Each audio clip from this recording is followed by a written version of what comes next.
Aha! There you go. It's great when you know when ah it's great when you've been talking for several minutes and you realize that your mic audio isn't coming through. You know, just just streamer streamer problems. Okay, so welcome to the stream now with audio. So yeah, welcome to the stream. I hope that you guys are having a wonderful week. It's only Tuesday, but hopefully you guys are as excited as I am for the reading. We're gonna be finishing Frankenstein today. We don't have a whole lot left of Frankenstein. Last stream I tried pretty hard to finish it, but it ended up being that we were hitting the 4 hour mark, and I was tired. So, and we had like 15 pages left. So I decided that rather than tire myself out and um, and finish it, then I would just finish it next time. So we only have like 15 pages left. So it is the reading portion of the stream is going to be pretty short. But we can probably just like switch over to playing a game of some kind after we read the rest of Frankenstein. I will say though that I've been really enjoying reading Frankenstein on stream.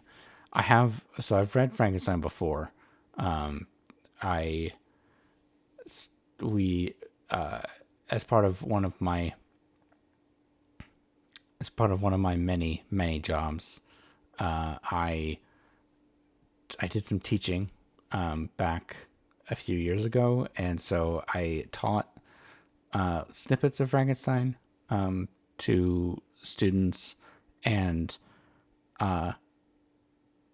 so it's been a couple of years since I've read it, and I've just been having a blast reading it on stream. Mary Shelley is a brilliant writer, and how she does her political kind of, it's not satire, but she pokes holes the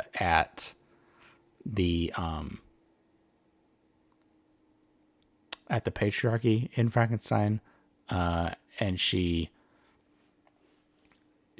kind of she just eviscerates the idea of doing science for its own sake, for men who want to try to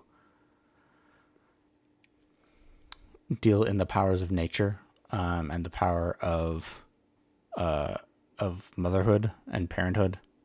Well, obviously, it's not a bad thing for men to be good parents, but Frankenstein is not a good parent. So yeah, there's a whole lot in Frankenstein that I would really like to talk about. But yeah, I hope that you guys are enjoying the reading, and we will. I don't really have I don't really have a whole lot to talk about, other than doing the reading, but I'm definitely on the lookout for what I want to read next. I think that after we finish Frankenstein, I'm gonna do a couple of gaming streams to just like break things up a bit. and see what else, see what I can play on my Steam account. Because I've got a bunch of games that I could play that I haven't got the chance to play yet. So we're gonna do that. Okay, now that I have done my intro the second time, I think it's time that we actually start the reading. So we have just reached the part where, sadly, young Dr. Frankenstein's beloved Elizabeth, his cousin, has perished at the hands of Frankenstein's monster. And we are very sad about that. And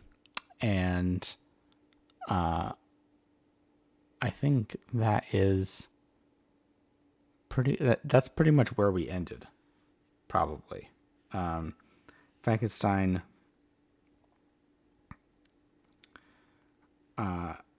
Frankenstein is now completely despondent and enraged at the same time at his creature, and I believe he will now go about trying to end the creature's sad existence, and we will pick up our story there.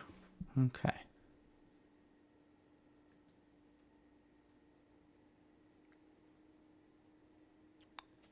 All right. Volume 3, Chapter 7. My present situation was one in which all voluntary thought was swallowed up and lost. I was hurried away by fury. Revenge only endowed me with strength and composure. It modeled my feelings, and allowed me to be calculating and calm at periods when otherwise delirium or death would have been my portion. My first resolution was to quit Geneva forever, my country which, when I was happy and beloved, was dear to me, now in my adversity became hateful. I provided myself with a sum of money. he just took the money and ran. By the way, so all of his friends and family have now either been killed by the monster, or by the creature, or have been or died of a broken heart, except one. He still has another brother, but for some reason Frankenstein just kind of gets out of Dodge, and totally leaves his younger brother behind. I don't remember exactly if the younger brother ever comes up again, but he definitely has another family member that is still alive that he has totally just abandoned.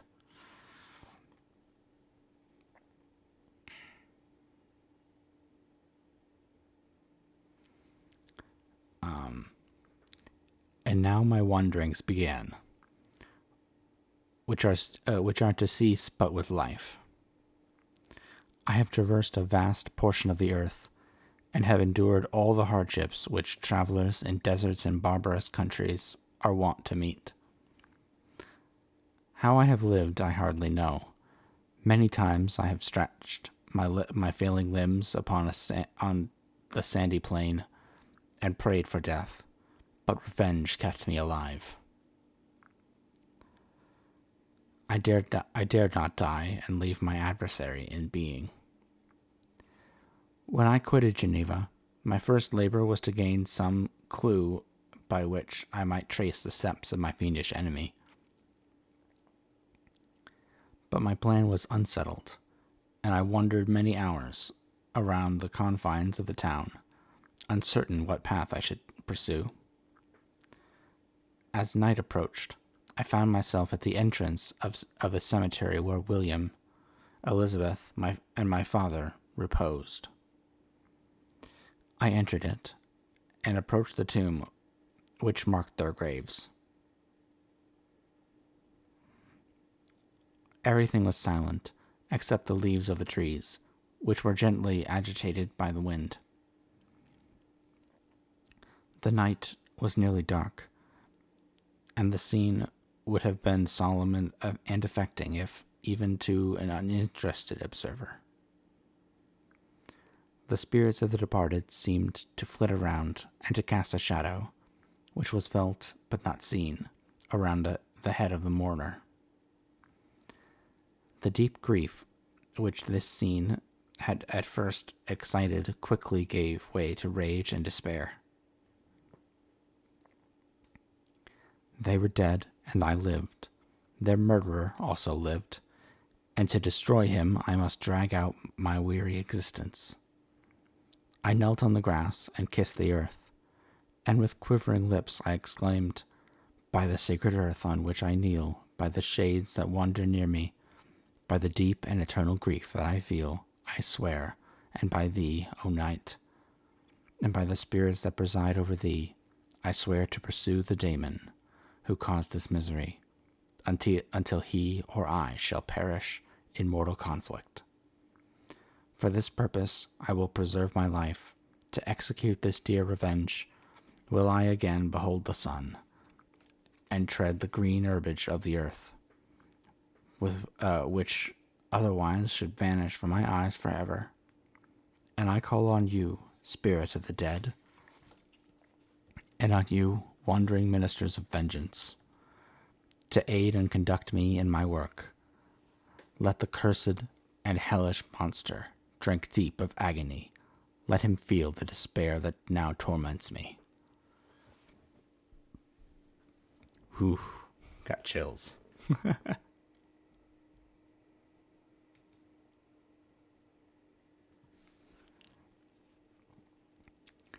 I had begun my adjuration with solemnity, and an awe which almost assured me that the shades of my murdered friends heard and approved of my devotion. But the furies possessed me as I concluded, and rage choked my utterance. I was answered through the stillness of night by a loud and fiendish laugh. It rung on my ears, long and heavily. The mountains echoed it, and I felt as if all hell surrounded me with mockery and laughter. Surely in that moment I should have been possessed by frenzy and have destroyed my miserable existence, but that my vow was heard, and that I was reserved for vengeance. The laughter died away, when a well-known and abhorred voice, apparently close to my ear, addressed me in an audible whisper. I am satisfied, miserable wretch. You have determined to live, and I am satisfied."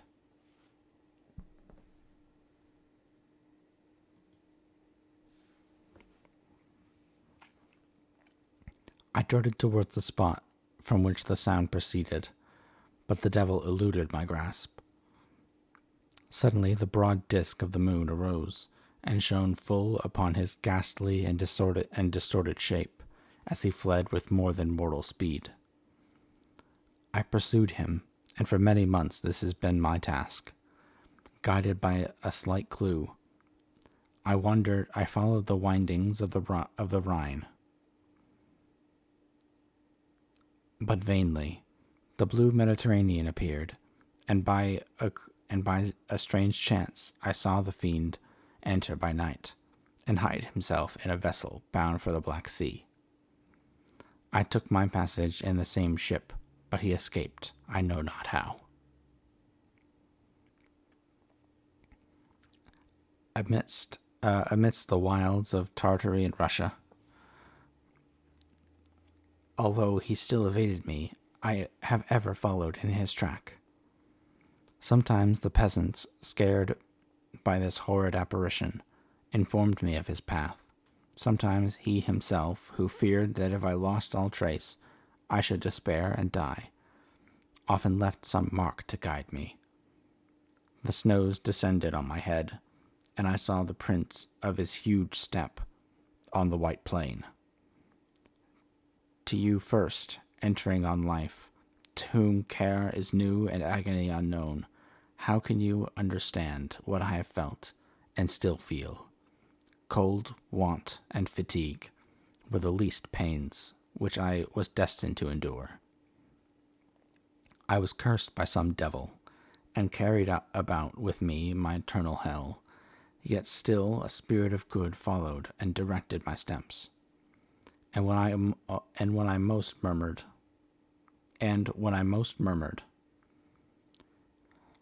would suddenly extricate me from seemingly insurmountable difficulties. Sometimes, when nature overcome by hunger, sunk under the exhaustion, a repast was prepared for me in the desert that restored and inspirited me.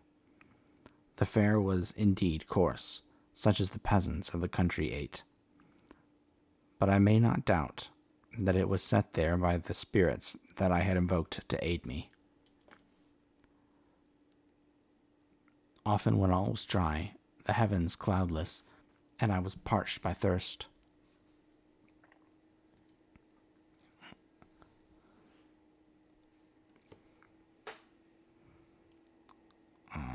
hold on.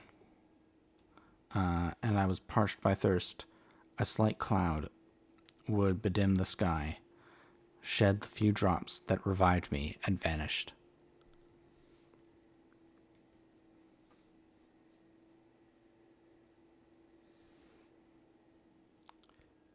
I followed, when I could, the courses of the rivers, but the daemon generally avoided these, as it was here that the population of the country chiefly collected. In other places, human beings were seldom seen, and I generally subsisted on the wild animals that crossed my path. I had money with me, and gained the friendship of the villagers by distributing it, or bringing with me some food that I had killed, which, after taking a small part, I always presented to those who had provided me with fire and utensils for cooking. My life, as it passed thus, was indeed hateful to me, and it was during sleep alone that I could taste joy. Oh, blessed sleep! Often when most miserable, I sank to repose, and my dreams lulled me even to rapture. The spirits that guarded me had provided these moments, or rather hours, of happiness, that I might regain strength to fulfill my pilgrimage. Deprived of this respite, I should have sunk under my hardships. During the day, I was sustained and inspirited by the hope of night. For in sleep I saw my friends, my wife, and my beloved country. Again I saw the benevolent countenance of my father, heard the silver tones of my Elizabeth's voice, and beheld Clerval enjoying health and youth. Often when wearied by a toilsome march, I persuaded myself that I was dreaming until night should come, and that I should then enjoy reality in the arms of my dearest friends. What agonizing fondness did I feel for them? How did I cling to their dear forms, as sometimes they haunted even my waking hours, and persuade myself that they still lived. At such moments, vengeance that burned within me died in my heart, and I pursued my path towards the destruction of the daemon more as a task enjoined by heaven, as the mechanical impulse of some power of which I was unconscious, than as the ardent desire of my soul. But his feelings were whom I pursued. Oh, thank you, Jonas. Thank you, Jonas, for the 3 months. It's hard to believe that it's been 3 months. Uh,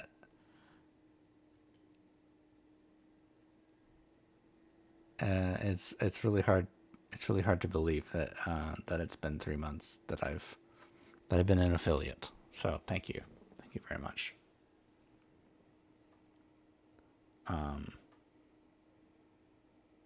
Yeah, it has been a good 3 months. I wonder. No, okay, that is definitely not working. Okay, I'll have to fix that. All right.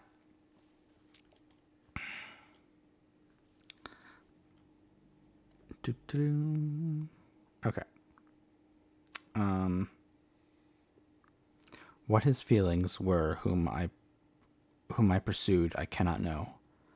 Sometimes, indeed, he left marks in writing on the barks of the trees, or cut in stone that guided me and instigated my fury. My reign is not yet over. These words were legible in one of these inscriptions. You live, and my power is complete. Follow me. I seek the everlasting ices of the north, where you will feel the misery of cold and frost, to which I am impassive. You will find near this place, if you follow not too tardily, a dead hare. Eat and be refreshed. Come on, my enemy. We have yet to wrestle for our lives, but many hard and miserable hours must you endure until that period shall arrive. Scoffing devil, again do I vow vengeance. Again do I devote thee, miserable fiend, to torture and death. Never will I omit my search until he or I perish, and then with what ecstasy shall I join Elizabeth and those whom even now prepare me for the reward of tedious toil and horrible pilgrimage. As I still pursued my journey to the northward, the snows thickened, and the cold increased in a degree almost too severe to support. The peasants were shut up in their hovels, and only a few of the most hardy ventured forth to seize the animals whom starvation had forced from their hiding places to seek for prey. The rivers were covered with ice, and no fish could be procured, and thus I was cut off from my chief article of maintenance. The triumph of my enemy increased with the difficulty of my labors. One inscription that he left was in these words: Prepare, your toils only begin. Wrap yourself in furs and provide food, for we shall soon enter upon a journey where your sufferings will satisfy my everlasting hatred. Your toils only begin. It has begun. It is again. My courage and perseverance were invigorated by these scoffing words.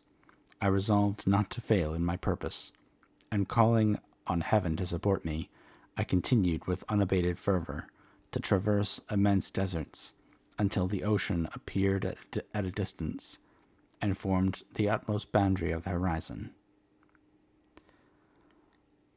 Oh, how unlike it was to the blue seas of the south. Covered with ice, it was only to be distinguished from land by its superior wildness and ruggedness. The Greeks wept for joy when they beheld the Mediterranean from the hills of Asia, and hailed with rapture the boundary of their toils. I did not weep, but I knelt down, and with a full heart thanked my guiding spirit for conducting me to safety to the place where I hoped, notwithstanding my adversary's jibe, to meet and grapple with him. Some weeks before this period, I had procured a sledge and dogs, and thus traversed the snows, with inconceivable speed. I know not whether the fiend possessed the same advantages, but I found that before I had daily lost ground in the pursuit. I now gained on him, so much so that when I first saw the ocean, he was but 1 day's journey in advance, and I hoped to intercept him before he should reach the beach. With new courage, therefore, I pressed on, and in 2 days arrived at a wretched hamlet on the seashore. I inquired of the inhabitants concerning the fiend, and gained accurate information. A gigantic monster, they said, had arrived the night before, armed with a gun and many pistols, putting to flight the inhabitants of a solitary cottage. Through fear of his terrific appearance, he had carried off their store of winter food, and placing it in a sledge, to draw which he had seized on a numerous drove of trained dogs. He had harnessed them, and the same night, to the joy of the horror-struck villagers, had pursued his journey across the sea in a direction that led to no land, and they conjectured that he must speedily be destroyed by the breaking of the ice, or frozen by the eternal frosts.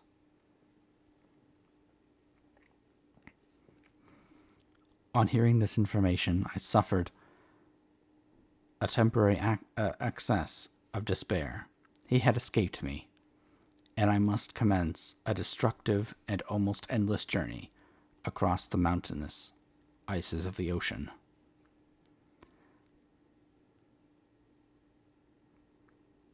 Amidst cold that few of the inhabitants could long endure, and which I, the native of a genial and sunny climate, could not hope to survive. Yet at the idea of that the fiend should live and be triumphant, my rage and vengeance returned, and like a mighty tide, overwhelmed every other feeling. After a slight repose, during which the spirits of the dead hovered round, and instigated me to toil and revenge, I prepared for my journey. I exchanged my land sledge for one fashioned for the inequalities of the frozen ocean, and purchasing a plentiful stock of provisions, I departed from land.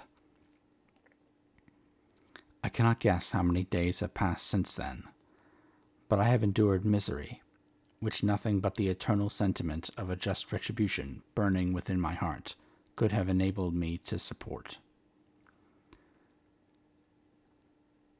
Immense and rugged mountains of ice often barred up my passage, and I often heard the thunder of the ground sea, which threatened my destruction.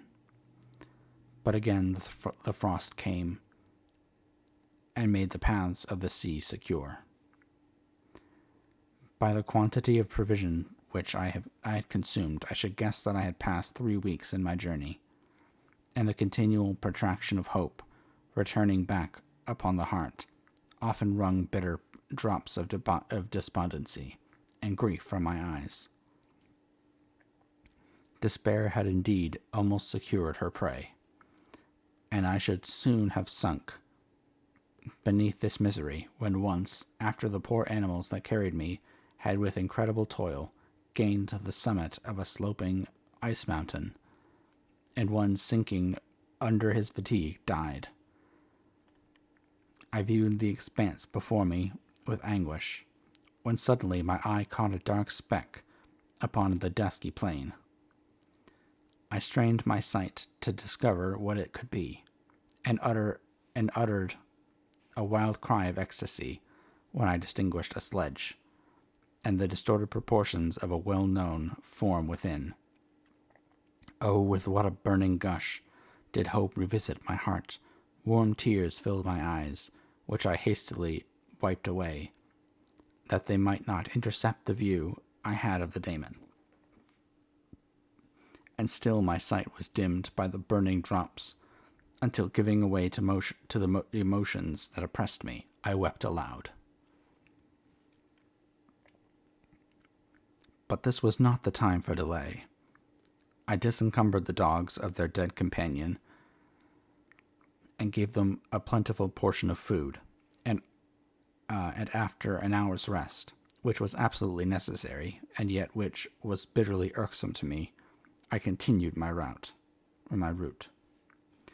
The sledge was still visible, nor did I again lose sight of it, except at the moments when, for a short time, some ice rock concealed it with its intervening crags.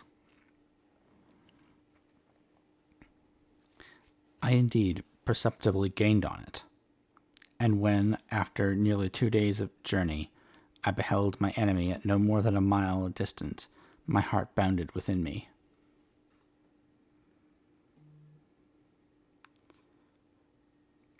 But now, when I appeared almost within the grasp of my enemy, my hopes were suddenly extinguished, and I lost all track of him, all trace of him, more utterly than I had ever done before. A ground sea was heard, the thunder of its progress, and as the waters rolled and swelled beneath me, became every moment more ominous and terrific. I pressed on, but in vain.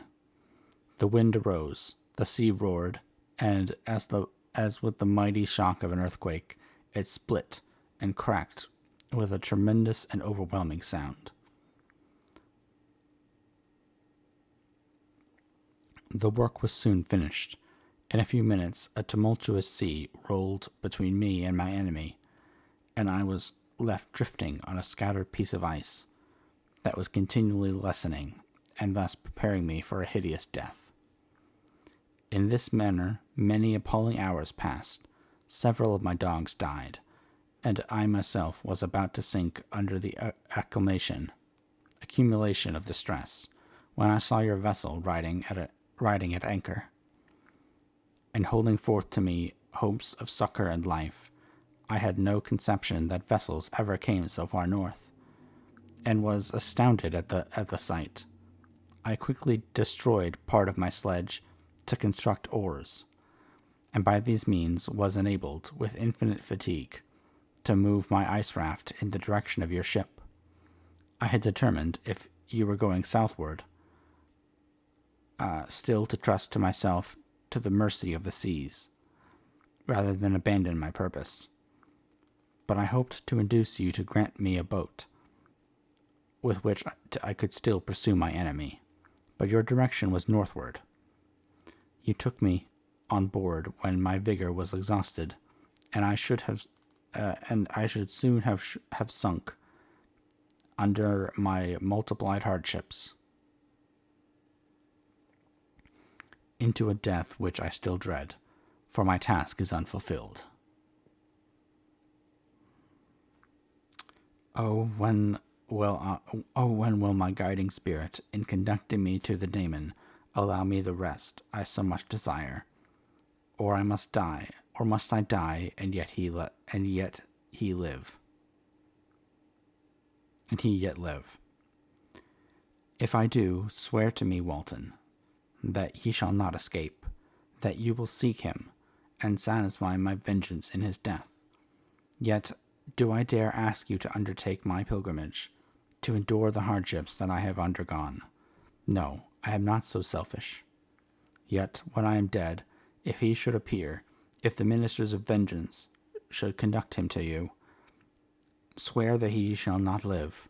Swear that he shall not triumph over my accumulated woes, and live to make another such a wretch as I am. He is eloquent and persuasive, and once his words had even power over my heart. But trust him not. His soul is as hellish as his form, full of treachery and fiend-like malice. Hear him not. Call on the manes of William, Justine, Clairvaux, Elizabeth, my father, and of the wretched Victor, and thrust your sword into his heart.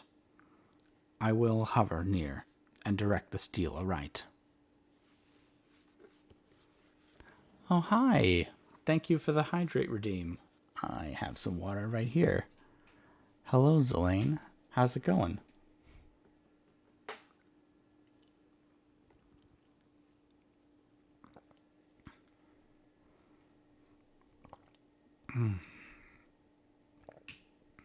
Good water.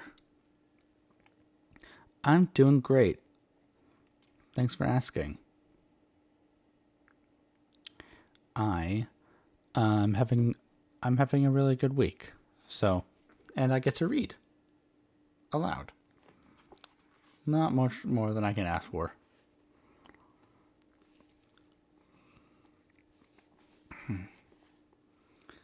Isn't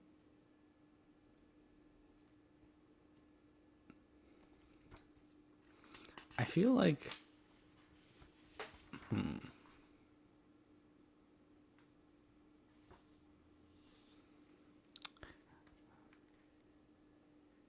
I feel like isn't there supposed to be a part where uh yeah, I hope so too. I really hope so. Am I forgetting? Isn't there a part of the book where the creature is on the boat? There's only like there's only like 10 more pages. I thought that there was a part where he was on the boat and talks to Walton. I forget. Maybe it's been too long and I'm misremembering. I don't know.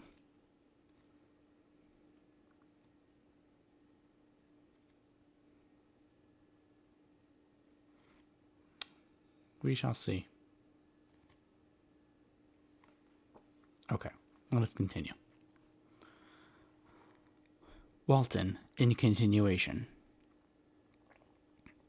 You have read this strange and terrific story, Margaret, and do you not feel your blood congealed with horror, like that which even now curdles mine?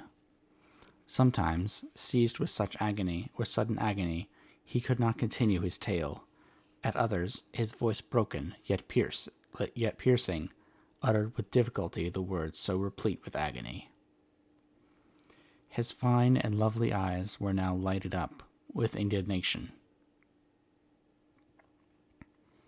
now subdued to downcast sorrow, and quenched in infinite wretchedness. Sometimes he commanded his countenance and tones, and related the most horrible incidents with a tranquil voice, suppressing every mark of agitation. Then, like a volcano bursting forth, his face would suddenly change to an expression of the wildest rage, as he shrieked out imprecations on his persecutor. His tale is connected and told with an appearance of the simplest truth. Yet I own to you that the letters of Felix and Safie, which he showed me, and the apparition of the monster, seen from our ship, brought to me a greater conviction of the truth of his narrative than his asseverations.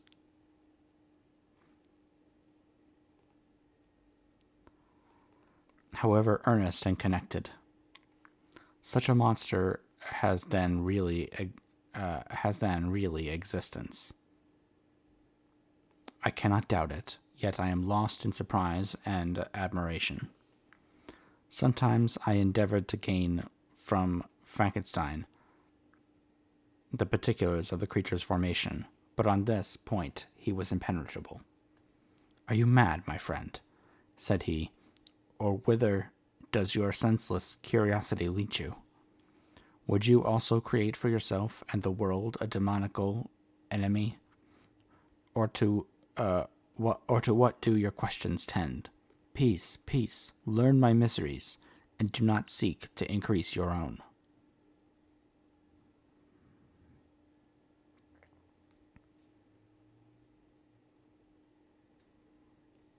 Frankenstein discovered that I made notes concerning his history.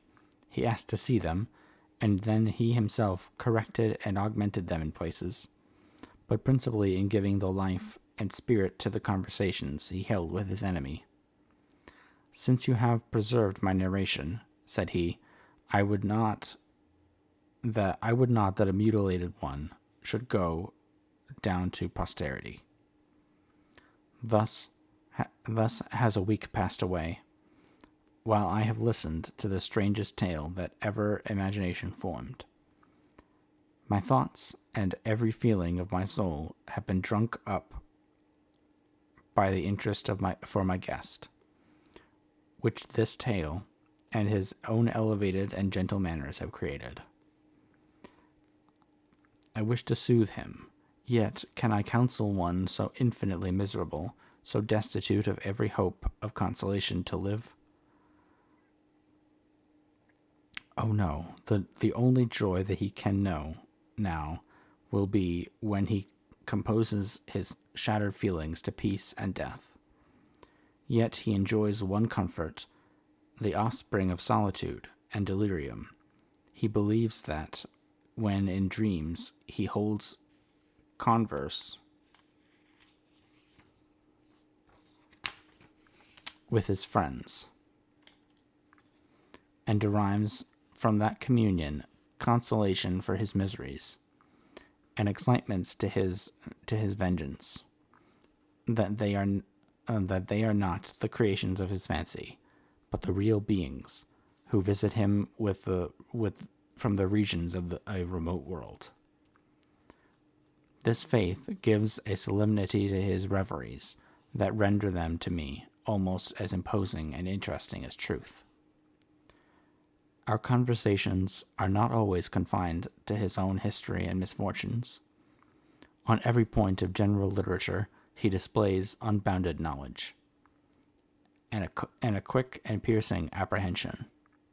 His eloquence is forcible and touching, nor can I hear him when he relates a pathetic incident, or endeavors to move the passions of pity or love without tears. What a glorious creature must he have been in the days of his prosperity, when he is thus noble and godlike in ruin.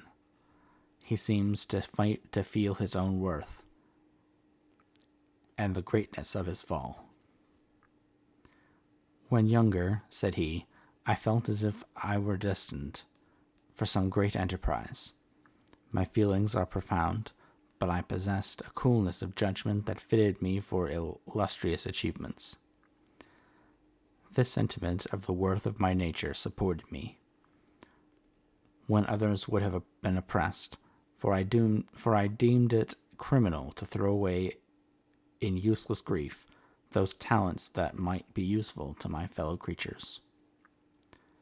When I reflected on the work I had completed, no less a one than the creation of a sensitive and rational animal, I would not rank myself with the herd of common projectors. But this feeling, which supported me in the commencement of my career, now serves only to plunge me lower into the dust. All my speculations and hopes are as nothing like the archangel who aspired to omnipotence. I am chained in an eternal hell. My imagination was vivid, yet my powers of analysis and application were intense. By the union of these qualities, I conceived the idea and executed the creation of a man. Even now I cannot recollect, without passion, my reveries while the work was incomplete. I trod heaven in my thoughts, now exulting in my powers, now burning with the idea of their effects. From my infancy I was imbued with high hopes and a lofty ambition, but how am I sunk? Oh, my friend, if you had known me as I once was, you would not recognize me in this state of degradation. Despondency rarely visited my heart. A high destiny seemed to bear me on, until I fell, never, never again to rise.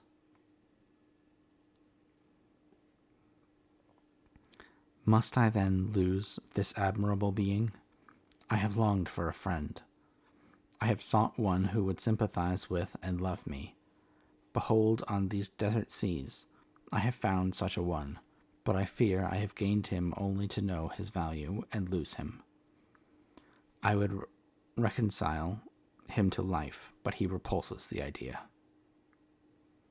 I thank you, Walton, he said, for your kind intentions towards so miserable a wretch. But when you speak of new ties and fresh affections, think you that any can replace those who are gone? Can any man be to me as Clerval was, or any woman another Elizabeth? Even where the affections are not strongly moved by any superior excellence, the companions of our childhood always possess a certain power over our minds, which hardly any later friend can obtain. They know our infantine dispositions, which, however they may be afterwards modified, are never eradicated, and they can judge of our actions with more certain conclusions as to the integrity of our motives. A sister or a brother can never, unless indeed some symptoms have been shown early, suspect the other of fraud or false dealings, when another friend, however strongly he may be attached, may in spite of himself be invaded with suspicion.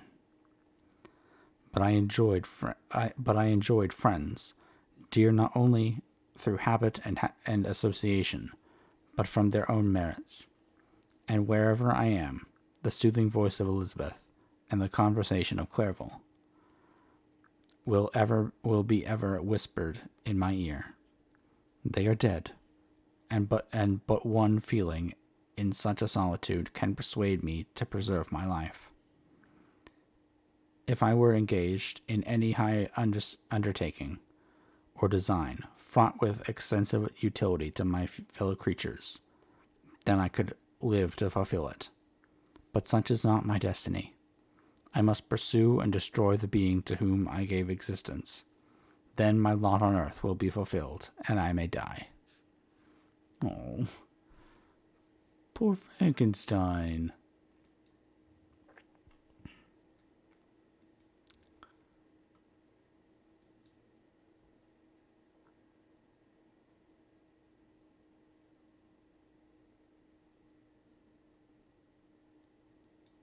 Okay.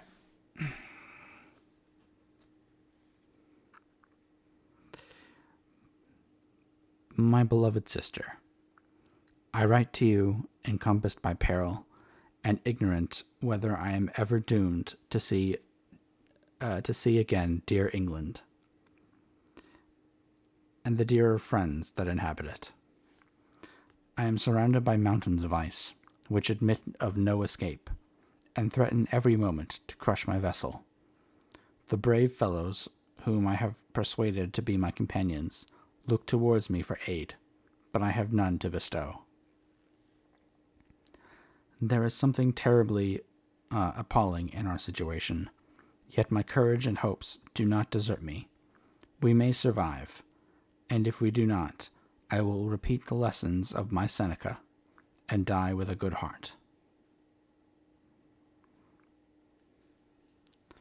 Yet what, Margaret, will be the state of your mind? You will not hear of my destruction, and you will anxiously await my return. Years will pass, and you will have visitings of despair, and yet be tortured by hope. Oh, my beloved sister, the sickening failings of your heartfelt expectations are, in prospect, more terrible to me than my own death. But you have a husband and lovely children. You may be happy. Heaven bless you and make you so. My unfortunate guest reminds me with the tenderest compassion, regards me with the tenderest compassion. He endeavors to fill me with hope, and talks as if life were a possession which he valued. He reminds me how often the same accidents have happened to other navigators who have attempted this sea, and in spite of myself, he fills me with cheerful auguries. Even the sailors feel the power of his eloquence. And while they hear his voice, they believe these vast mountains of ice are molehills, which will vanish before the resolutions of man. These feelings are transitory. Each day's expectation delayed fills them with fear, and I almost dread a mutiny caused by this despair.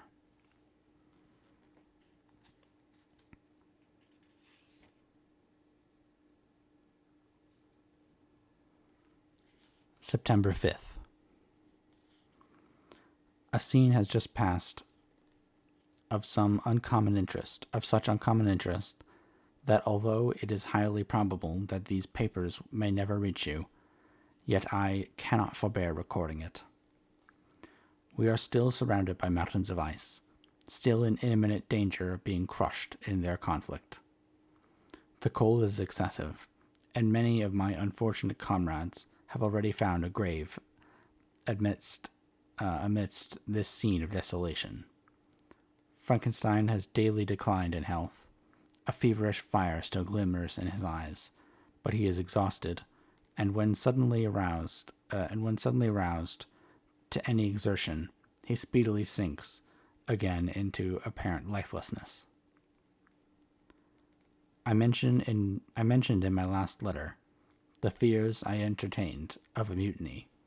This morning, as I sat watching the wan countenance of my friend, his eyes half closed, and his limbs hanging listlessly, I was roused by half a dozen of the sailors, who desired admission into the cabin. They entered, and their leader addressed me. He told me that he and his companions had been chosen by the other sailors to come in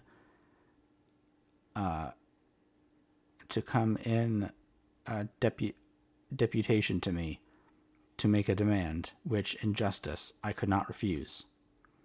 We were immured in ice, and should probably never escape, but they feared that if, as was possible, the ice should dissipate, and a free passage be opened, I should be rash enough to continue my voyage, and lead them into fresh dangers, after they might have happily surmounted this. They desired, therefore, that I should engage with a solemn promise that if the vessel should be freed, I would instantly direct my course southward. I mean, not not a terrible request. Like, definitely reasonable.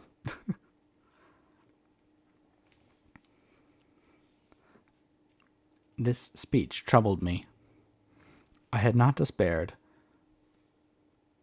Oh, thank you, Lenniswell, for the posture check.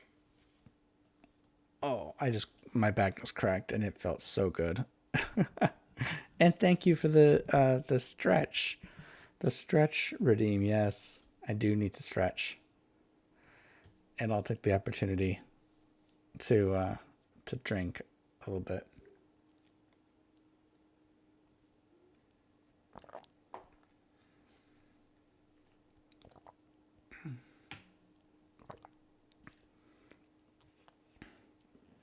I hope that I'm saying your name right. Is it Limus Foley, or is it Limus? I want to say your name right.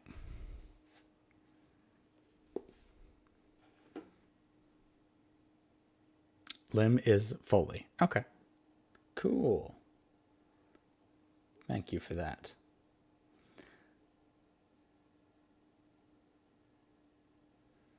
Oh, my sister just sent me an image of her cat trying to sniff out her corn on the cob to see if he wanted to eat it. Oh man, cats are so cute. I love them cats.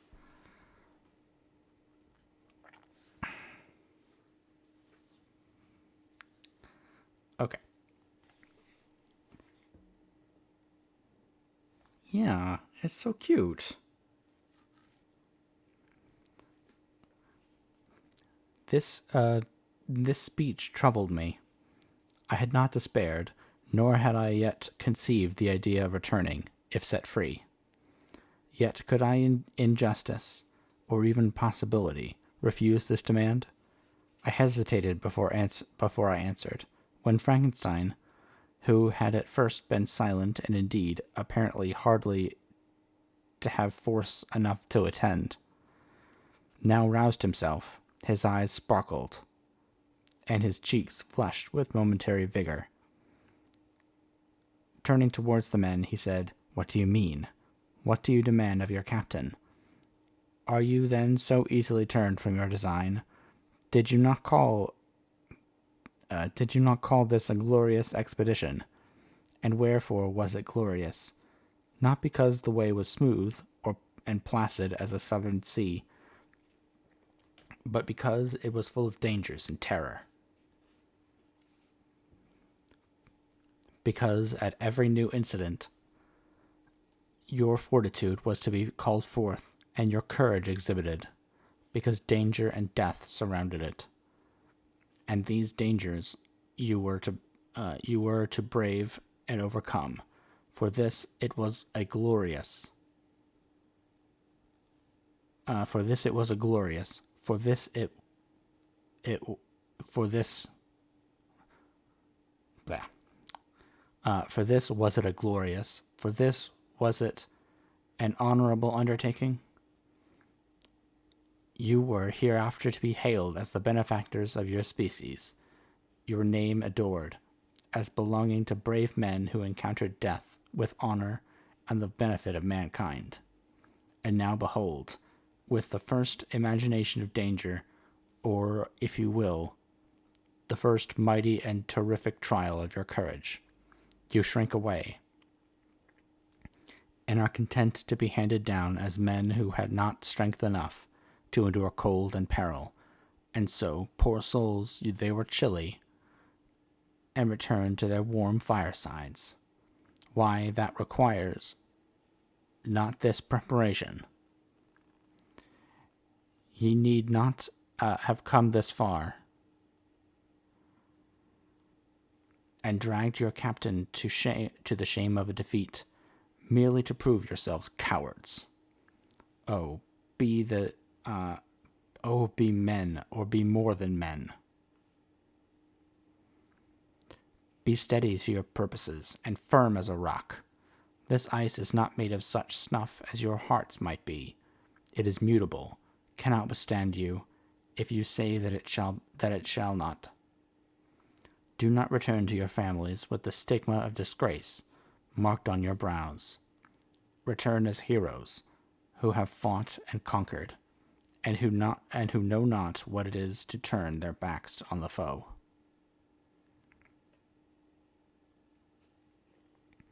He spoke this with a voice so modulated to the different feelings expressed in his speech, with an eye so lofty, so full of lofty design and heroism, that you can wonder that these men were moved.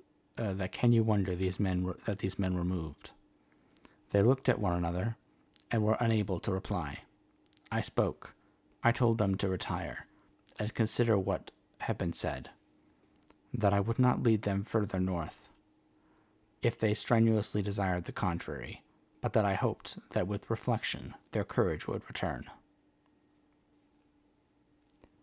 They retired, and I turned towards my friend, but he was sunk in languor, and almost deprived of life. How all this will terminate, I know not, but I had rather die than return shamefully, my purpose unfulfilled. Yet I fear such will be my fate. The men, unsupported by ideas of glory and honor, can never willingly continue to endure their present hardships. I just want to pause and make note that that Dr. Frankenstein warned Walton that his monster was very had devilish intent, and that he that he was monstrous and very, very eloquent and persuasive. And I think there is a very intentional, a very intentional linking of the two here, because Frankenstein is also burdened with glorious purpose, as Loki would say.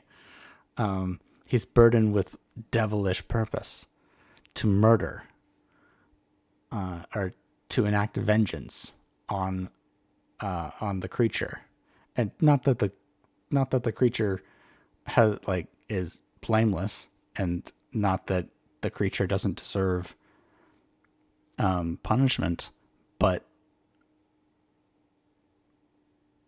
Victor Frankenstein is perfectly willing to let all of his crewmates, all of the people on this ship die, just at the chance of enacting murder and vengeance. And not only that, but he is also incredibly eloquent and incredibly persuasive. So it is not only the creature that Walton and his crew should watch out for. It is the monster. The monster in Frankenstein himself, and the creature. I just want to point that out there.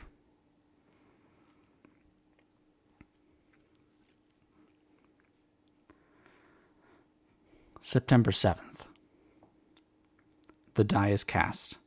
I have consented to return, if we are not destroyed. Thus are my hopes blasted by cowardice and indecision. I come back ignorant and disappointed. It requires more philosophy than I possess to bear this injustice with patience. September 12th. It is past.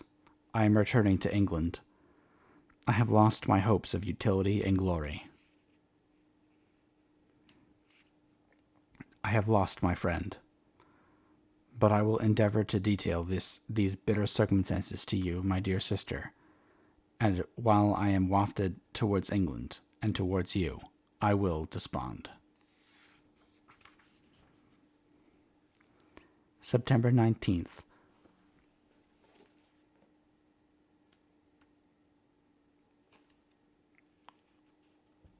September 19th, the ice began to move. Roarings like a thunder were heard at a distance. As the island split and cracked in every direction, we were in the most imminent peril.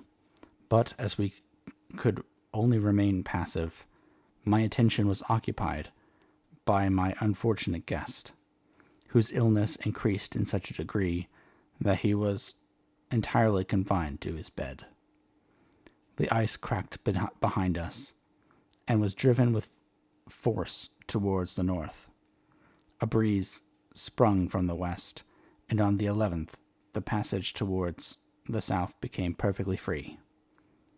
When the sailors saw this, and that their return to their native country was apparently assured, a shout of tumultuous joy broke from them, loud and long continued. Frankenstein, who was dozing, awoke, and asked the cause of the tumult. They shout, I said, because they will soon return to England.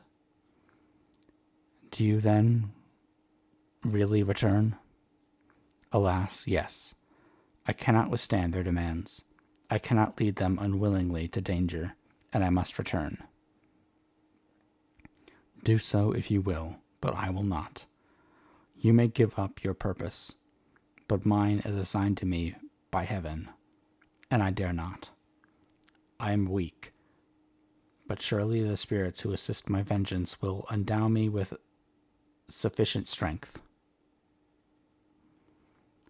Saying this, he endeavored to spring from the bed, but the exertion was too great for him. He fell back and fainted. Yeah, I don't think you're going anywhere, Dr. Frankenstein. you're pretty sick. You're not doing so hot." It was long before he was recovered, and I often thought that life was entirely extinct. At length he opened his eyes, but he breathed with difficulty and was unable to speak. The surgeon gave him a composing draught and ordered us to leave him undisturbed. In the meantime, he told me that my friend had certainly not many hours to live. His sentence was pronounced, and I could only grieve and be patient. I sat by his bed watching him. His eyes were closed, and I thought he slept. But presently he called to me in a feeble voice, and bidding me come near, said, "Alas, the strength I relied on is gone.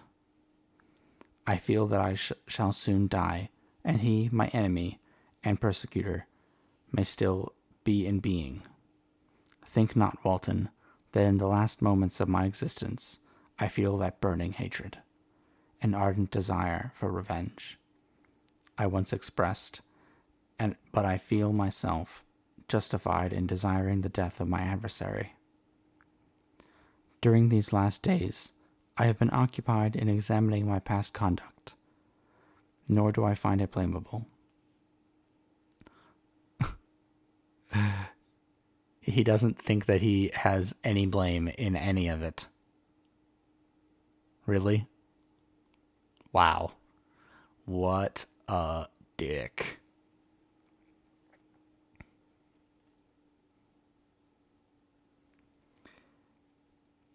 In a fit of enthusiastic madness, I created a rational creature, and was bound towards him, to assure, as far as was in my power, his happiness and well-being.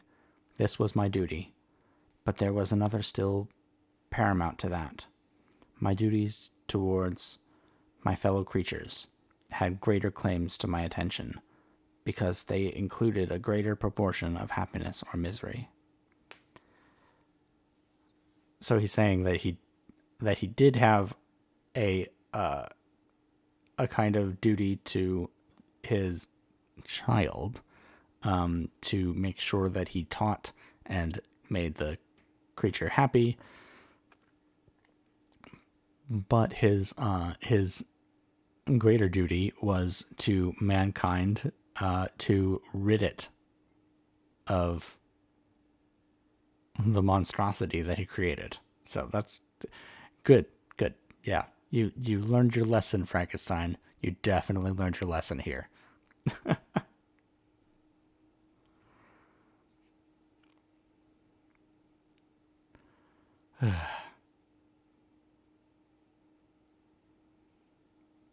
Father of the Year.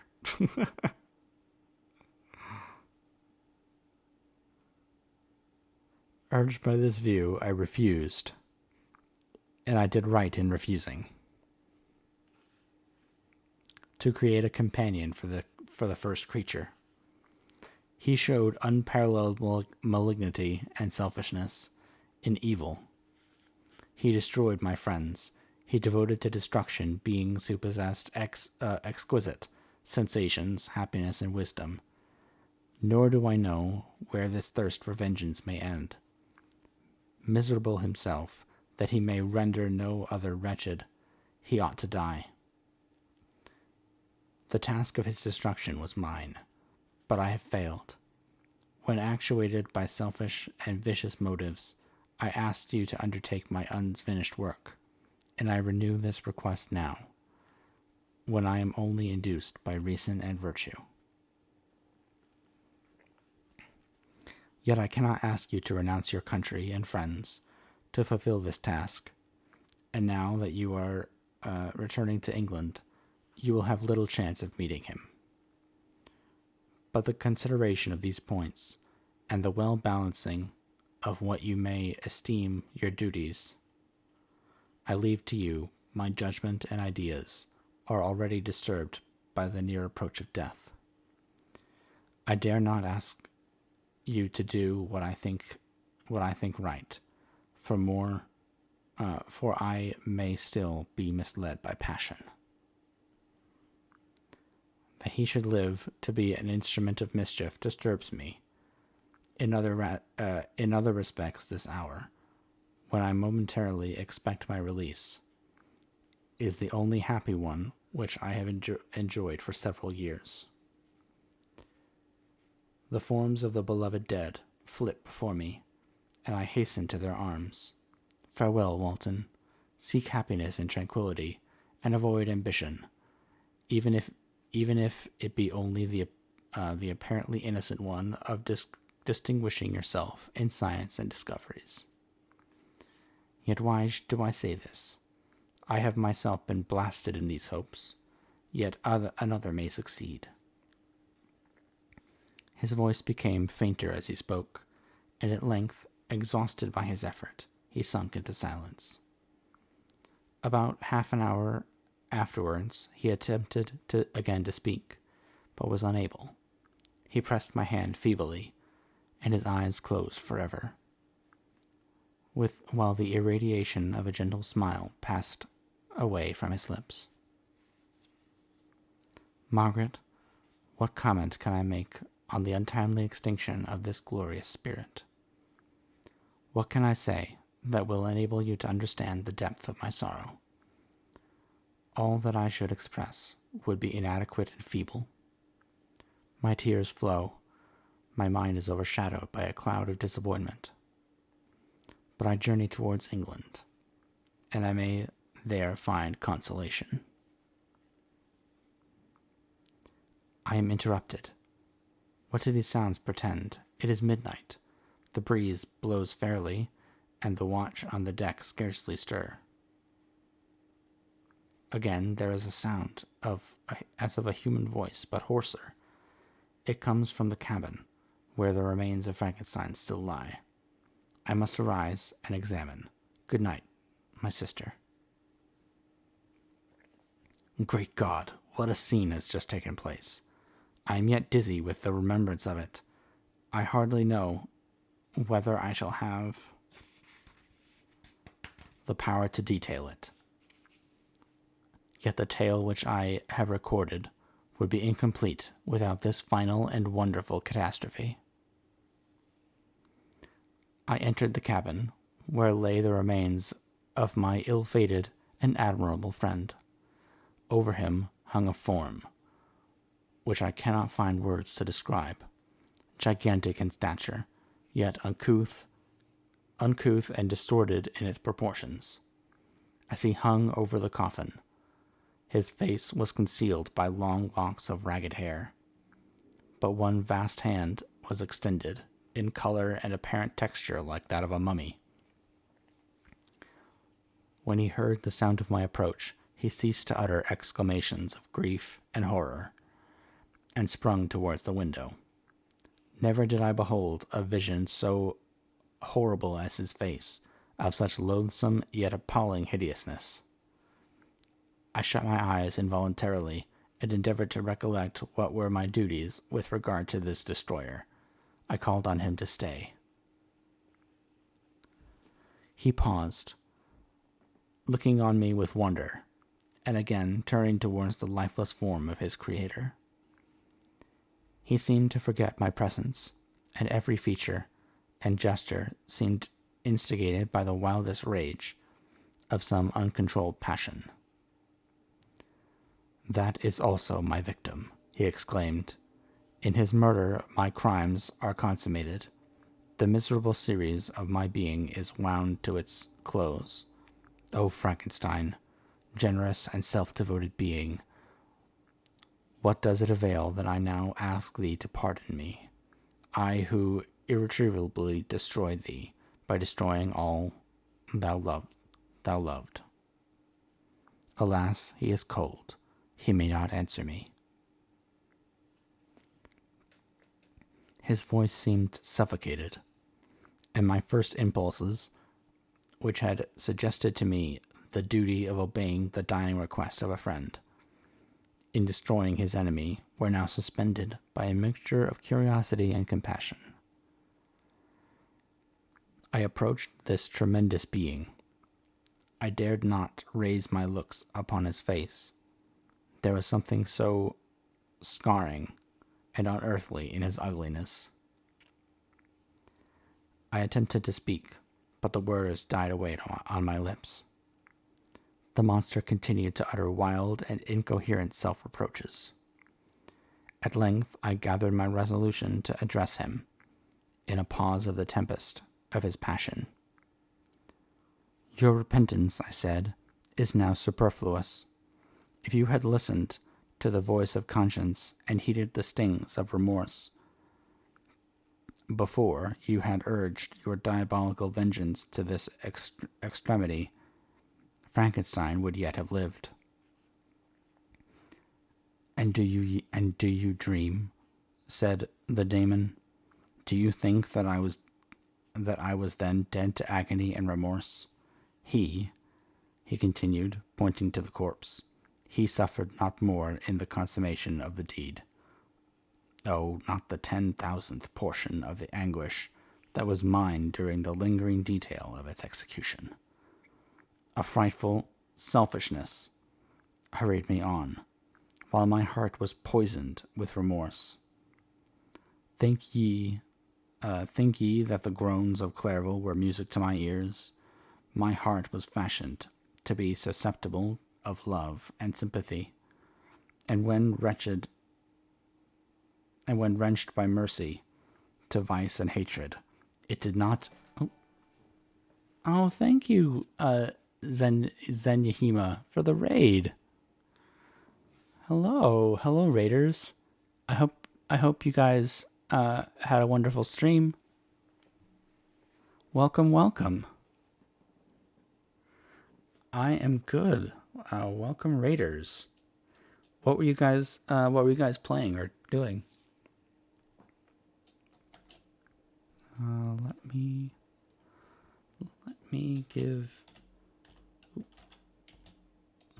Zen.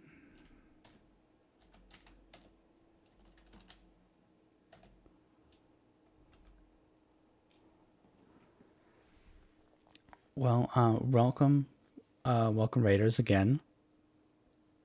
Oh, Holocure, nice. I have not played it, but I'm sure that it's good. Welcome raiders. I am Emrys, the Fae librarian VTuber, and I enjoy reading public domain books and poetry to my chat, and also playing games. Playing a variety of games horribly. Right now we are just about to finish our reading of Frankenstein.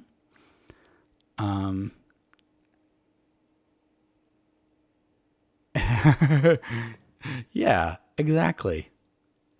That's a burn. But yeah, I do lots of book reading, and I also I tried to play Elden Ring, but my computer decided that it wasn't going to be having the game play while I was streaming, and it crashed. It ended up crashing my stream a whole bunch. After my computer decided that it wasn't going to do that anymore. So we played Gris, and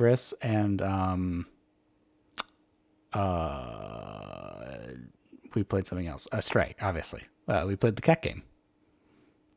But other than that, we do a lot of reading streams. So yeah, I hope that you will stick around. But I know that Xenia, if you have to like get out of here, I know that it's kind of, it's exhausting to do streams, and then you might be tired afterwards. So if you have to go, then you can go.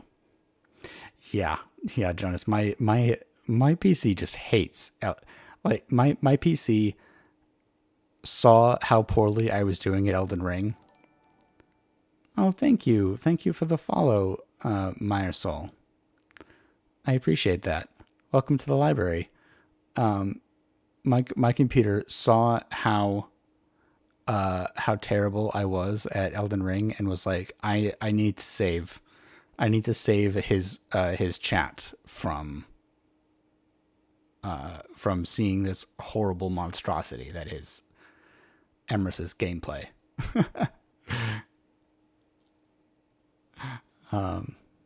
Yeah, to be fair, it is a like it is an intensive game, so it's not that surprising. My computer is about 3 years old. Oh, thank you, Agatha. Agatha, for the follow. Welcome to the library. I appreciate that.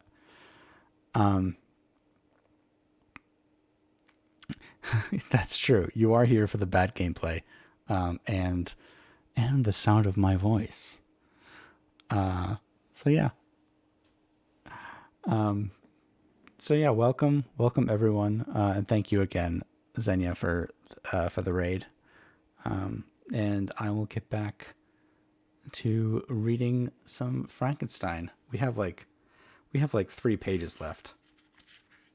So let us finish.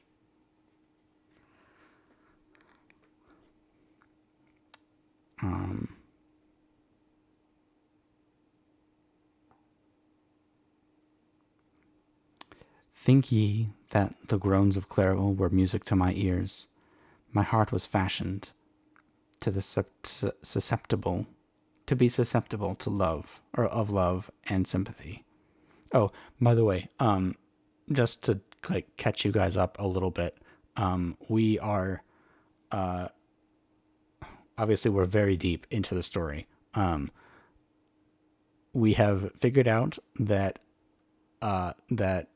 both Frankenstein the doctor and Frankenstein the creature are monsters, and there are no good guys, and science can be really really bad.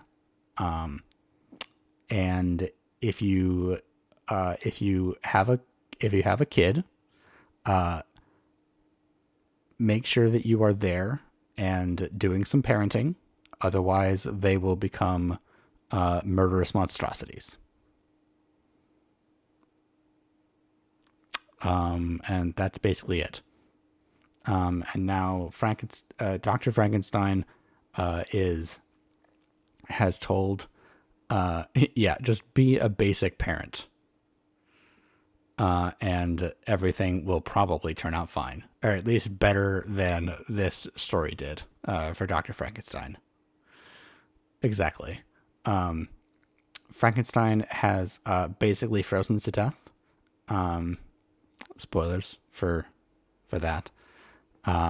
And his creature is now standing over his corpse and being like, "Oh man, I killed him too. Shit. Sucks to be that guy, and also sucks to be me." And he's talking to a boat captain, who has learned from Frankenstein's mistakes and is going to turn around and not try to go to the North Pole. Oh, thank you, Kirsel, for the follow. Welcome to the library.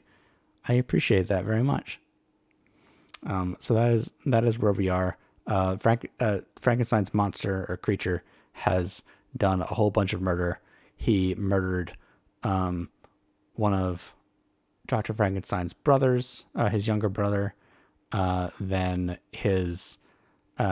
made sure that the Frankenstein family servant, nursemaid, got blamed for that, for the child's murder, and who was then executed.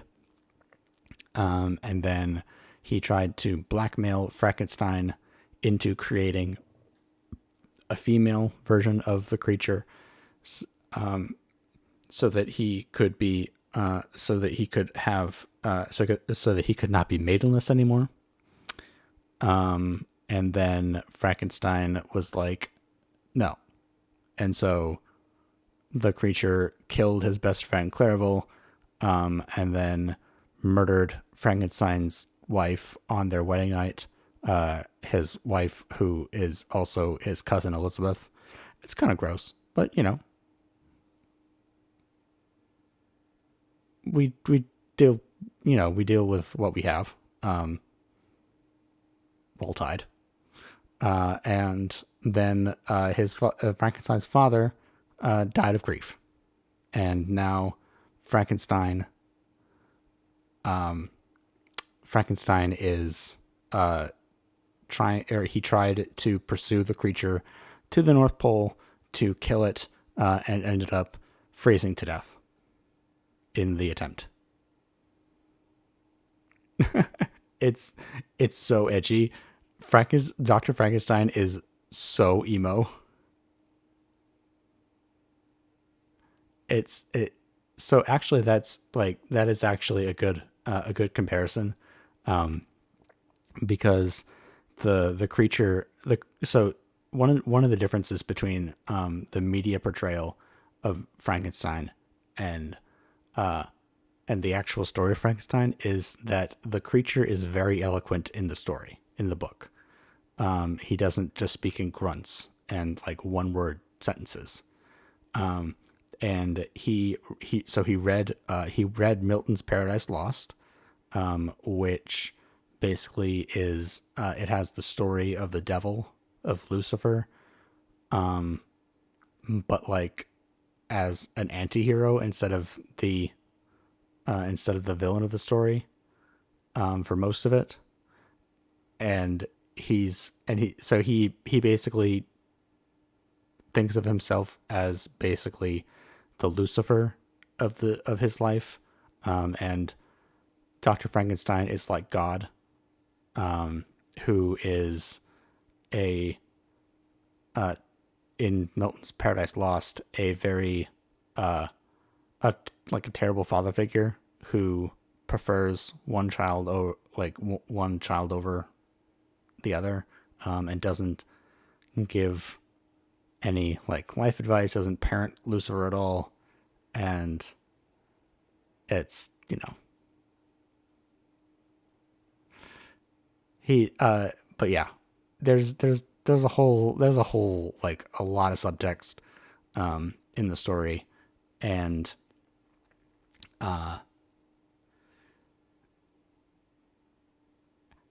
hello Lexicat, how's it going? So yeah, I just kind of wanted to like give that kind of background information for you guys that are just joining. We are very very near the end, so let us continue. I'm good. I'm great. I am happy to be here. I'm hoping that all of my all of my stuff went well. I feel like it did, but I don't know yet. We'll see in the next week or so, maybe, hopefully. But yeah, let us. I will continue doing the reading. Um,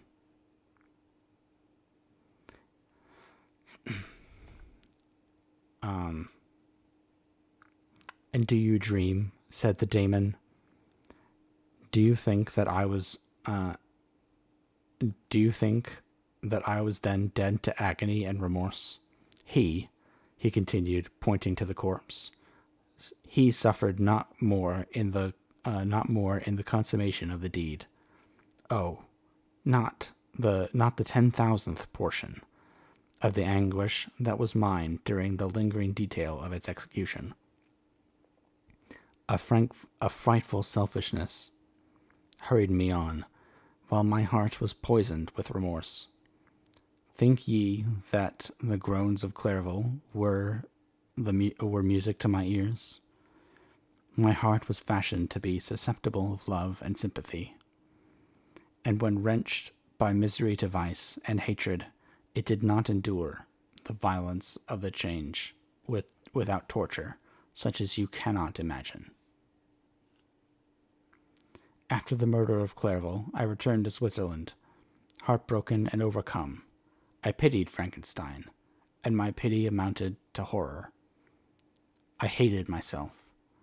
But when I discovered that he, the author at once of my existence and of its unspeakable torments, dared to hope for happiness, that while he accumulated wretchedness and despair upon me, he sought his own enjoyment in feelings and passions, from the indulgence of which I was forever barred. Then, then impotent envy and bitter indignation filled me with an insatiable thirst for vengeance. I recollected my threat, and resolved that it should be accomplished. I knew that I was preparing myself for a deadly torture, but I was the slave, not the master of an impulse, which I detested, yet could not disobey. Yet when she died, nay, that I was not, then I was not miserable. I had cast off all feeling, subdued all anguish, to riot in the excess of my despair. Evil, thenceforth, had become my good.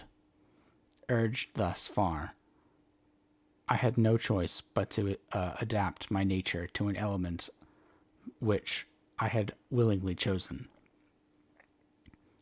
The completion of my demoniacal design became an insatiable passion. And now it is ended. There is my last victim. I was at first touched by the expressions of his misery, yet when I called to mind what Frankenstein had said of his powers of eloquence and persuasion, and when I again cast my eyes on the lifeless form of my friend, indignation was rekindled within me. Wretch, I said, it is well that you come here to whine over the desolation that you have made. You throw a torch into a pile of buildings, and when they are consumed, you sit among the ruins and lament the fall. Hypocritical fiend! If he whom you mourn still lived, still would he be the object, and again would he become the prey of your accursed vengeance. It is not pity that you feel. You lament only because the victim of your malignity is withdrawn from your power. Oh, it is not thus, interrupted the being. Yet, such much must be the impression conveyed to you by what appears to be the purport of my actions. Yet I seek not a fellow feeling in my misery. No sympathy may I ever find. When I first sought it, it was the love of virtue, the feelings of happiness and affection with which my whole being overflowed, that I wished to be participated. But now that virtue has become to me a shadow, and that happiness and affection are turned into bitter and loathing despair. In what should I seek for sympathy? I am content to suffer alone. While my sufferings shall endure, when I die, I am well satisfied that abhorrence and opprobrium should load my memory. Once my fancy was soothed with dreams of virtue, of fame, and of enjoyment. Once I falsely hoped to meet with beings who, pardoning my outward form, would love me for the excellent qualities which I was capable of bringing forth. I was nourished with high thoughts of honor and devotion, but now vice has degraded me beneath the meanest animal. No crime, no mischief, no malignity, no misery can be found comparable to mine. When I call over the frightful catalogue of my deeds, I cannot believe that I am he whose thoughts were once filled with sublime and transcendent visions of the beauty and majesty of goodness. But it is even so. The fallen angel becomes a malignant devil. Yet even that enemy of God and man had friends and associates in his desolation. I am quite alone. You who call Frankenstein your friend seem to have a knowledge of my crimes and misfortunes, and his misfortunes. But in the detail which he gave you of them, he could not sum up the hours and months of misery which I endured, wasting in impotent passions. For whilst I destroyed his hopes, I did not satisfy my own desires. They were forever ardent and craving. Still I desired love and friendship, and I was still spurned. Was there no justice in this? Was there no injustice in this? Am I to be thought the only criminal when all humankind sinned against me? Why do you not hate Felix, who drove his friend from his door, with contumely? With contumely? Why do you not execrate the rustic who sought to destroy the Savior of his child? Nay, these are virtuous and immaculate beings. I, the miserable and the abandoned, am an abortion, to be spurned at, and kicked and trampled on. Even now my blood boils at the recollection of this injustice. But it is true that I am a wretch. I have murdered the lovely and the helpless. I have strangled the innocent as they slept, and grasped to death his throat who never injured me or any other living thing. I have devoted my Creator, the select specimen of all that is worthy of love and admiration among men, to misery. I have pursued him even to that irredeemable ruin. No, irredeemable, fixable ruin. There he lies, white and cold in death. You hate me, but your hatred cannot equal that which I regard myself. I look on the hands which executed the deed. I think on the heart in which the imagination of it was conceived, and long for the moment when they will meet my eyes, when it will haunt me, my thoughts no more. Fear not that I shall be the instrument of future mischief. My work is nearly complete. Neither yours nor any man's death is needed to consummate the series of my being, and accomplish which must be done, but it requires my own. Do not think that I shall be slow to perform this sacrifice. I shall quit your vessel on the ice raft which brought me hither, and I shall seek the most northern extremity of the globe. I shall collect my funeral pyre and consume to ashes this miserable frame, that its remains may afford no light to any curious and unhallowed wretch who would create such another as I have been. I shall die.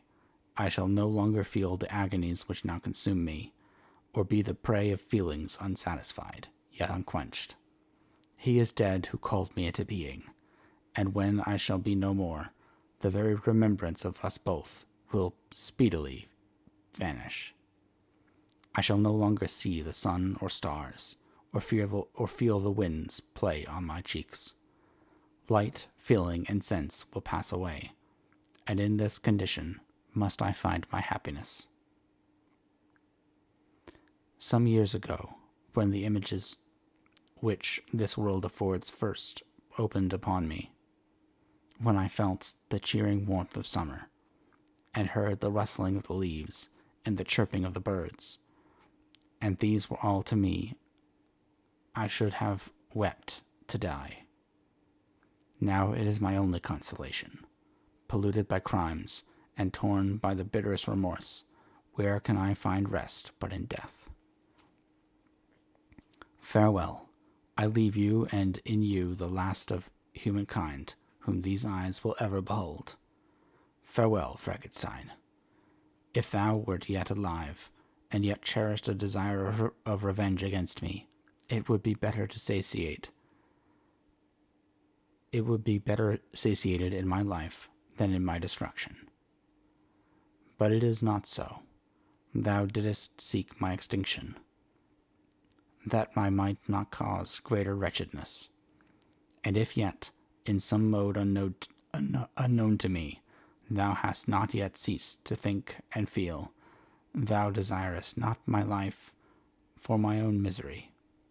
Blasted as thou wert, my agony was still superior to thine, for the bitter sting of remorse may not cease to rankle in my wounds until death shall close them forever. But soon, he cried, with sad and solemn enthusiasm, I shall die, and what I now feel be no longer felt. Soon these burning miseries will be extinct. I shall ascend my funeral pyre triumphantly, and exult in the agony of the torturing flames. The light of that conflagration will fade away. My ashes will be swept into the sea by the winds. My spirit will sleep in peace, or if it thinks, it will not surely think thus. Farewell. He sprung from the cabin window, as he said this, upon the ice raft, which lay close to the vessel. He was soon borne away by the waves, and lost in darkness and distance. The end. Okay. Well, that's a downer ending. How you guys doing? There's... Okay, so there's a lot to unpack in just these last couple pages. And I think I think that there is I don't know, probably there's a lot of yes, death. There's a lot that we could talk about in these last few pages. And I think I want to start by saying that I feel that although the creature yes, it's very sad. I feel that the creature definitely does have some feelings of remorse. I also feel that they're like the remorse is way too late, dude. And I feel like this is a very it's a very human problem, because there's a supreme lack of communication of feelings, especially among the male characters in the novel. Because if at any point have I considered streaming in the ASMR category. So I don't know. I don't know if I would do that. I don't know what, like, I feel like I would have to basically do some research on what ASMR streams do, because I haven't watched any ASMR streams. So I don't know. Maybe it's possible. I guess I could do ASMR for reading streams in the future. That's possible. But like, do I have to do a special ASMR voice to be in the ASMR category, or is that like not necessary? I just don't know. I'd have to do some research. But thank you for the suggestion.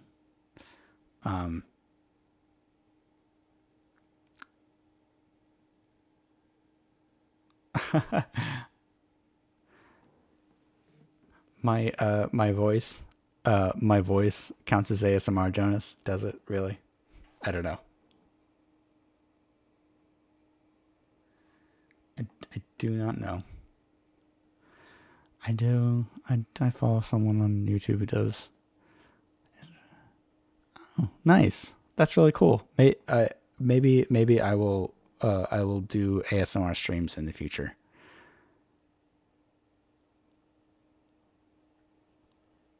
Okay. Having a soft, calm voice works. Okay. That I don't know. I'll definitely think about it. It's something I think part of me feels like there's definitely a stigma about ASMR on Twitch, which for better or for worse, there's some ASMR streamers that do a lot of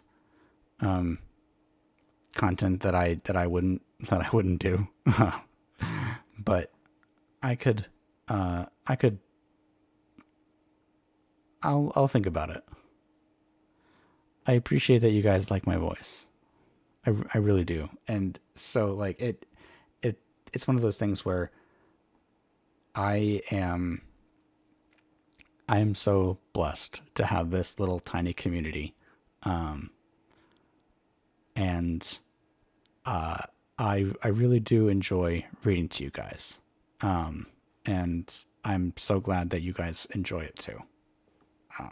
So thank you very much. Yeah, I mean, maybe it's less stigmatized in the VTuber community. That might be true, but I feel like ASMR streams on Twitch tend to they tend to err on the side of risque content, and it's totally fine for them to do that for the most part. But like, I don't think that's really for me. Um, like, I'm no Amaranth, if that makes sense. But yeah, I understand that not everyone doing ASMR is like that. Smash Brothers fanfic.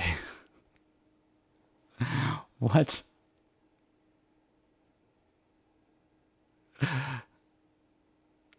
Cursed fanfic reading? That is actually a really good idea. I love that. Oh my god, I should. Recently we just hit two we hit 250 followers on Twitter, and now I thank you thanks to the to thank you Xenia for the raid that gave me a few more. Um, so we are over 260 now, and a fanfic read sounds like an amazing way to celebrate.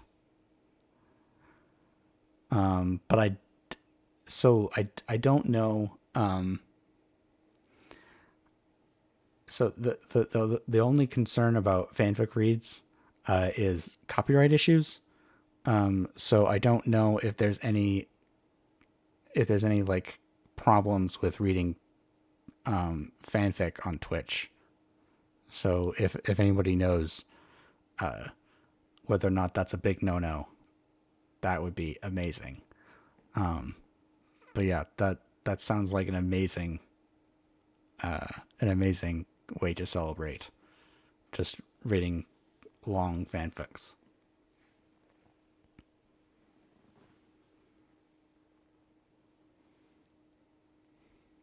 Um, yeah, my immortal. Oh my god,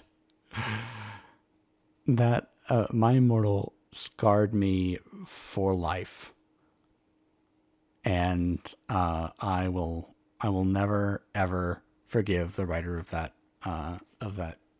monstrosity for that, for the years of therapy that I needed because of that one story. That My Immortal would be amazing with a cast of readers. Yes, that is true. That is very true. Um, okay. Uh, reading fanfic before. Yeah. Okay. I will definitely consider it, and that is like that's an amazing idea. Um, so yeah, we may do that. Uh, that sounds like a really great idea. Um, but yeah, I hope that you guys enjoyed uh the reading of Frankenstein. Honestly, there is there's so much that we could talk about with Frankenstein, and I feel like I feel like I would need to like shoot or like make a video of just my thoughts on Frankenstein. Because like I have so many thoughts, uh, and so maybe I will maybe I'll start making some YouTube videos to talk about books. Um, because like one thing that obviously Twitch is really good for doing the live readings, and those are great, but it's not so good for talking about books in an organized way, because oftentimes I'm when I'm talking about certain books that that I've read or that I really love, um, I'm just talking off the cuff, and I don't necessarily know that that is entirely the way that I want to talk about literature in a serious way. Um, but I would love to know your thoughts about the story. Um, obviously not all of you have been here from the beginning, but like I I would love to like make make some content that is more in the line of like discussion videos about books I've read or that kind of thing. Branch out branch out my content. By the way, you can find all my vods on my YouTube channel. I'm some of them are still set to private, uh, but will momentarily release them to the public. Maybe after this stream, and you can listen to me read other things like poetry. We did a reading of we did Rhyme of the Ancient Mariner. We did some Robert Frost poems and had some good discussion about Robert Frost's poetry. He's one of my favorite more modern poets. And we read some like old English poetry. We also did so our first book that we read was Dracula, and that was a ton of fun. All of those are up on my YouTube channel if you want to look at those. And yeah, it's been a really fun ride so far. Reading on Twitch. So yeah, we are at the 2 hour mark. I'm not so we have some time. I am. Oh, thank you guys. Thank you so much. I'm like, honestly, it brings me so much joy to uh to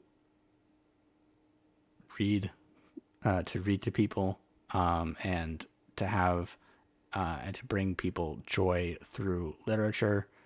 Um, and I'm not like I am definitely not one of those kinds of people who can be hyperactive and like scream at their computer while they play video games and do all those kinds of crazy things. So it's honestly been so amazing that there has been such a great response to me just reading books on Twitch. And I honestly just I didn't think that there would be really that much of an audience, honestly, for people listening to me on Twitch. But so far, people have really enjoyed it, and it makes me so happy. Oh, ad, go away. No, snooze. I'm I'm having a moment with my chat, so go away. Um, yes, and it has been today. Is it like is today the today must be uh the 3 months anniversary since I got affiliate. Because yeah, because Jonas was my first subscriber. Yeah, moment ruined by ad. Okay, 2 days ago. Yeah, that makes sense. Um, Still, like it doesn't really matter. It's the same difference. Yeah, you were. Um, yeah, ads on Twitch, man. That's so like that's another thing. I just want to reiterate because I think I mentioned this in my Discord, when the whole like Twitch started offering streamers money to run more ads on their channel. And I haven't, so just to be fully transparent, I haven't gotten an offer. I don't know if you have to be like a partner or if they're doing them in waves or anything, but like I have no interest in running like 3 minutes of ads for however much money it is. I don't think that it's going to be worth it for me. Oh, thank you very much, Selene. Followed because I saw Faye, stayed because of the vibes. Yeah. We have chill vibes. We have chill vibes here. So yeah, I just have I have no I have no interest in I run as few ads as I possibly can. I think I run 30 seconds per hour. So, yeah.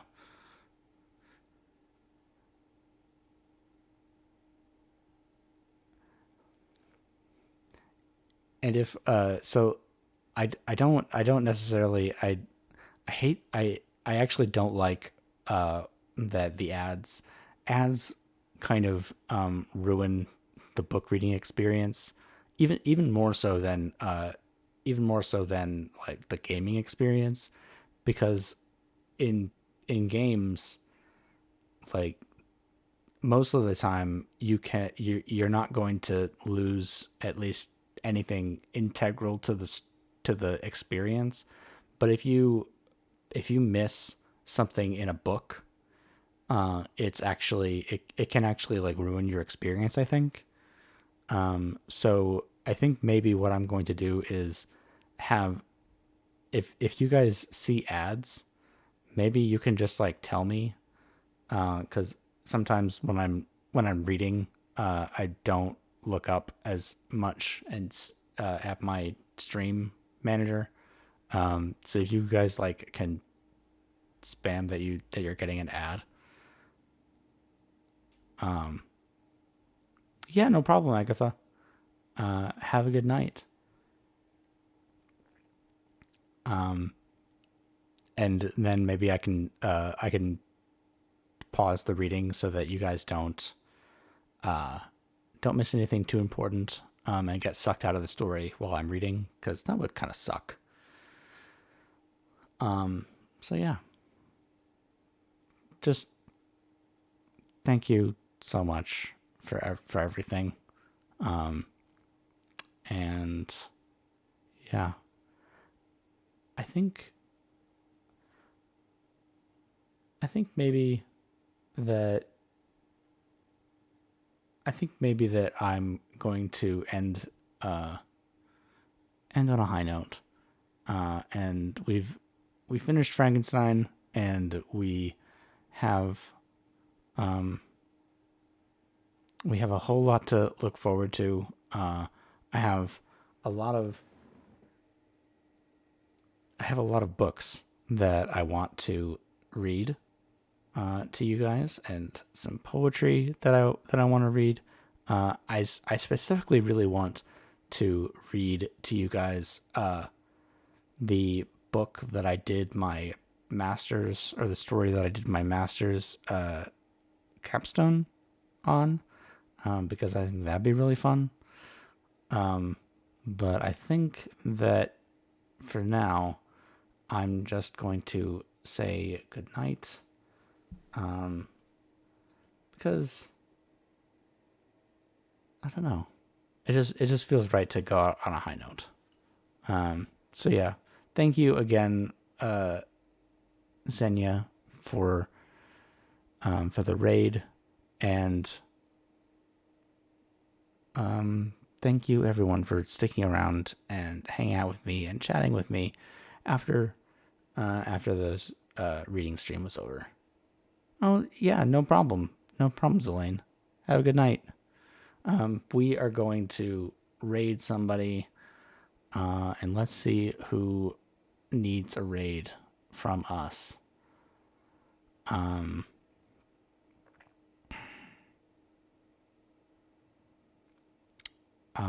Let's see.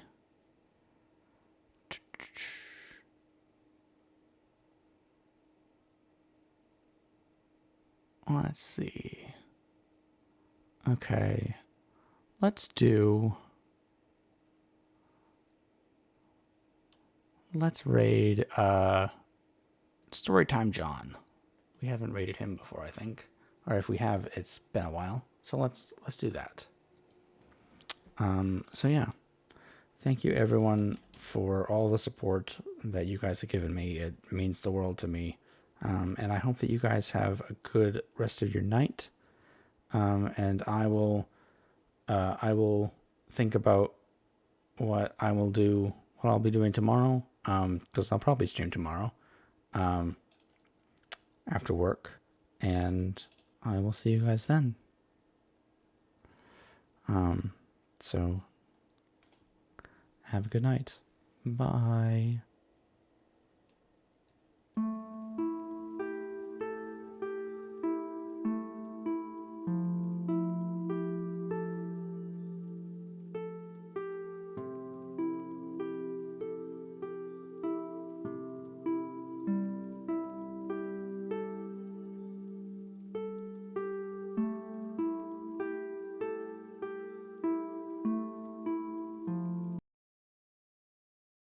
I have to say this because it's really funny. I tried to raid Storytime with John, but as I was pressing the enter button, he signed off. So we're going to be raiding somebody else instead. But yeah, have a good night, guys.